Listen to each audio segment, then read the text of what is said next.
Hello, my name is Jefferson Martinez Cifuentes. I am a mechanical engineering student, and today I will talk about global warming. But first, what is global warming? Well, global warming is the long-term warming of the planet's overall temperature. Though this warming trend has been going on for a long time, its pace has significantly increased in the last 100 years due to the burning of fossil fuels. As the human population has increased, so has the volume of fossil fuels burned. Fossil fuels include coal, oil, and natural gas, and burning them causes what is known as the greenhouse effect in Earth's atmosphere.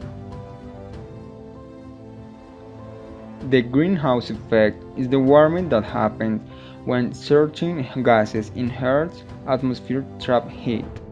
These gases let in light, but keep heat from escaping, like the glass walls of a greenhouse, hence the name.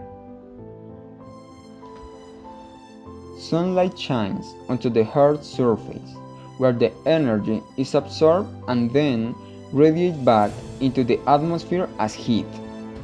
In the atmosphere, greenhouse gas molecules trap some of the heat, and the rest escapes into space.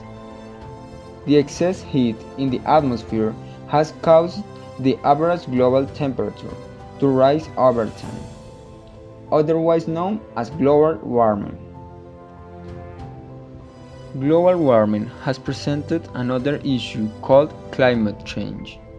Sometimes these phrases are used interchangeably, however, they are different. It also refers to sea level rise caused by the expansion of warming seas and melting ice sheets and glaciers. Global warming causes climate change, which poses a serious threat to life on Earth in the forms of widespread flooding and extreme weather. There was an event that altered the speed at which the climate changed, and it was the Industrial Revolution. Later, the same war economic and demographic growth magnified the change. Between 1820 and 1840, human beings began to industrialize production processes based on fossil fuels, and this transformation increased greenhouse gas emissions, such as carbon dioxide and nitrous oxide. The emissions caused an imbalance between the emissions that the planet can naturally fix, contributing to the accumulation of greenhouse gases in the atmosphere. Our actions have an impact on our future. At this point, we ask ourselves what consequences could climate change have on the world. In this case, we can find melting of the glaciers, drought. The increase in temperature is responsible for the lack of rainfall and drought. Disappearance of animal and plant species. The melting of glaciers and the increase in temperature affect many species of animals and plants, especially the polar bear, which see their habitat diminish and their way of life disappear. Floods, the rise in sea level and the rise in temperature mean an increase in rainfall in certain places where floods occur.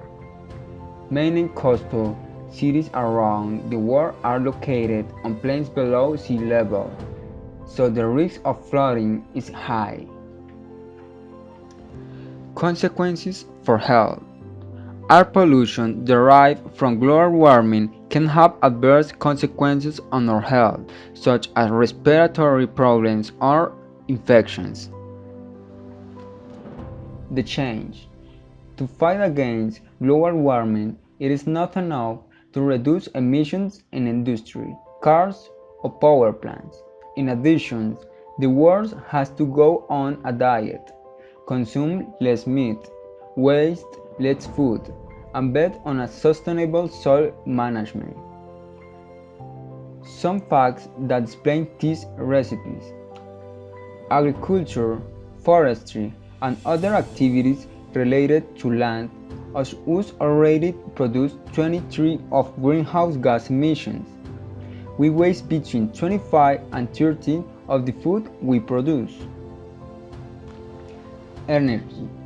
Renewable energies are free, non-pollution, and inexhaustible resources that nature provides. Therefore, investing in renewable energy is investing in a sustainable future. Transport. Transportation is responsible for almost a quarter of CO2 emissions in the atmosphere, and its impact continues to grow. With the right policies and incentives, said the United Nations, it is possible to curb the most pollution means of transport, especially cars and planes. An example to understand the differences we are talking about. According to the International Civil Organization, an economy class flight from London to New York emits about 0.67 tons of CO2. This is equivalent to 11% of the emissions produced annually by someone living in the UK. Education. Last but not least, we must highlight the power of education. Education is key to achieving the individual and collective change in mentality, behavior, and lifestyles necessary if we want to save the planet. What can you do to help? Promote renewable energies. Reduce car use. Plant trees. Recycle. Buy efficient appliances.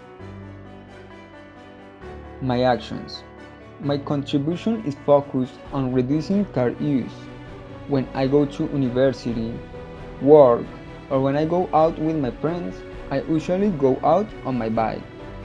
For several years now, I have been in the habit of using the bicycle. This has been my main means of transport, contributing to different factors in my life, such as my health, my time, and my economy. Last but not least, I reducing the impact on the environment by avoiding using a bus, a car, or a motorcycle. Certainly, the use of the bicycle has had a great impact on my life, which has helped me a lot, and most importantly, I enjoy using it. Well, that is all.